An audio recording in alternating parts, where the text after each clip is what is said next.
For an American perspective on what Dr. Alawi has been telling us and on the situation in Iraq overall, I'm joined by Ryan Crocker, the former U.S. ambassador to Iraq, and he's now dean of the Bush School of Government at Texas A&M University.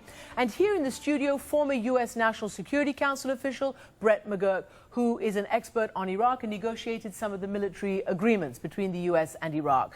So let me ask you first, you're sitting here with me, Brett McGurk. Can the United States leave? I mean, we are stunned by the level of violence right now.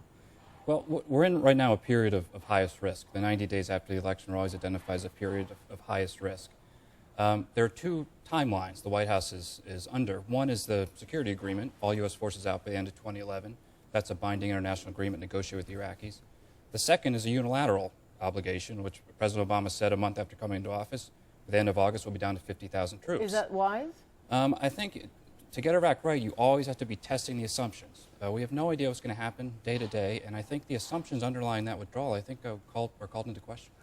Would you agree with that, Ambassador Crocker, given the level of violence now? And it's not just since the election, it was before the election as well.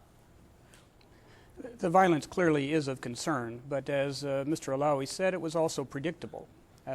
The Iraqis are tough people. I think they will withstand this. It's not the violence that concerns me so much as simply the tough politics of government formation. I think Mr. Alawi was optimistic when he said a government could be formed in 2 months. I think the more realistic deadline is the beginning of Ramadan at the start of August. So I worry about a decision to have us down to 50,000 troops, perhaps in the same month that a new government is formed. Right, and that's an extraordinarily long time, but 4 months, 5 months until that date that you just mentioned. I mean, can Iraq actually afford that amount of time in a political vacuum? Well, first, it's not really a political vacuum. The Maliki cabinet is fully empowered. The command and control of the civilian leadership over the military is there, and we've seen that in their responses to this violence. So I would not characterize it as a vacuum. Mm-hmm. Obviously, we would like to see this move quickly, but it is going to be extraordinarily complicated. Mm-hmm. Everybody will be talking to everybody else.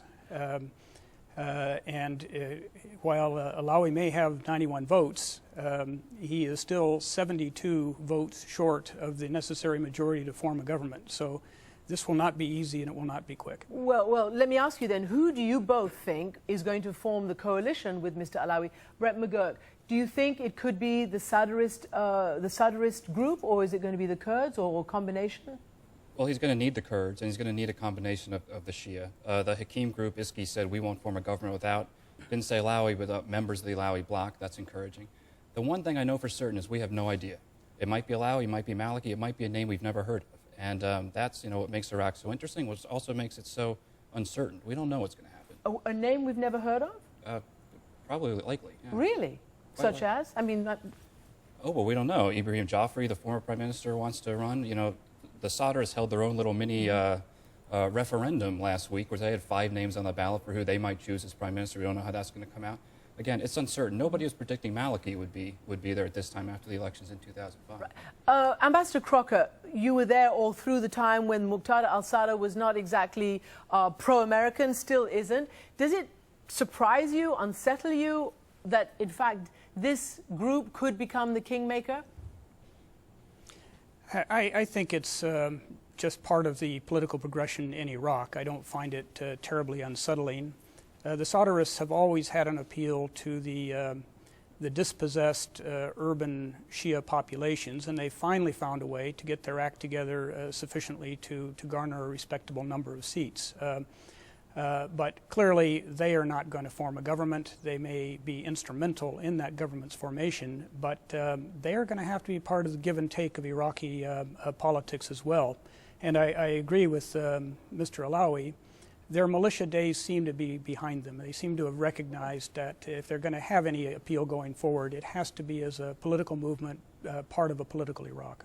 Well, let's talk about a little bit about that. Muqtada al-Sadr has been in Iran for the last couple of years, and as you heard Mr. Alawi say, basically Iran has invited all the main winners except for him until just recently. What concerns you about Iran's role? Well, Iran is going to be influential, but they're not going to be decisive. I don't agree with those who say they're decisive. Again, they invited a lot of parties to Tehran for talks. That's going to happen. Alawi's going to go. The Saudis are going to be there. We're going to be there. But it's interesting, though, the Sadr's appeal is this Sunni Arab nationalist Iraqi appeal, strong roots in Iraq, going back hundreds of years. And Muqtada Sadr being in Iran has kind of tainted that appeal a little bit. He won 40 seats, that's good, but he had 30 seats in the last parliament, which in this new parliament will have 50 more seats. So he's always been a player, he'll continue to be a player. I agree with what Iyad Alawi said. The Sadrists as a trend is not very threatening to the stability of Iraq. It's the Jaish al-Mahdi and the militia, and I agree with Ambassador Crocker. The militia days seem to be behind us. One thing that's positive, we've seen the bombings, we haven't seen a signpost of real deterioration. We haven't seen militias take the streets to protect neighborhoods. We've not seen the ministry stand down. Things we started to see in 2006, we haven't seen that yet, and that's so far positive, but we just got to watch it every day. I'm hearing you both talk about everything that's so positive, and I'm trying to sort of connect the reality with your rhetoric. I know that things got much better after the surge in 2007, but we've all been stunned at the level of violence that has come up before the election and since the election. And just this string of suicide bombings, appearing to act with the same kind of impunity that they did before the surge. How is it that you are still so positive about this? I'm going to ask you, Ambassador Crocker. You seem to be playing down this violence, which is taking so many lives right now. We have seen, unfortunately, all too many episodes of this in the past. We saw it during my time in Iraq. We've seen it subsequently as al-Qaeda has shifted from attacks on civilian populations to attacks on Iraqi government ministries. Now they seem to be shifting back to attacks on the civilian population. They are horrific. Clearly, it has to be an imperative for the Iraqis and ourselves to crack these networks and bring the violence down. Right. But what we have seen repeatedly is that the attacks, as bloody and as vicious as they are, have not stopped the political process in Iraq, and I don't expect them to stop it now. Okay, we've got about 20 seconds. They haven't stopped it, but they're certainly hampering it. How does this change? Well, again, this is why I say we're in a period of very high risk. I think we have to look at our drawdown schedule. We have to make sure the Iraqi government is acting in a caretaker capacity. People need to know that the state is protecting them.